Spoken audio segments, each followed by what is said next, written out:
पढ़ले लिखले की उम्र में तुमसे प्यार हो गइल, पढ़ले लिखले की उम्र में तुमसे प्यार हो गइल, हमरे ई दिल पे तोहार अधिकार हो गइल, हमरे ई दिल पे तोहार अधिकार हो गइल। कैसे हो जाला केहू से पहले नज़र में ही प्यार, कैसे हो जाला केहू से पहले नज़र में ही प्यार।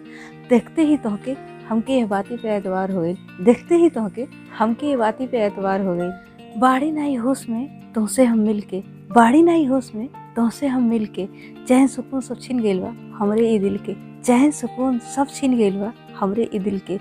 जीवन के सफ़र में चलत रहली हम अकेले, जीवन के सफ़र में चलत रहली हम अकेले, बन गइल बानी अब हम मुसाफिर तोहरे प्यार के मंजिल के, बन गइल बानी अब हम मुसाफिर तोहरे प्यार के मंजिल के। तू ही बतावा अपने आप में हम कैसे रही जब हो गइल बा तुमसे प्यार, तू ही बतावा अपने आप में हम कैसे रही जब हो गइल बा तुमसे प्यार।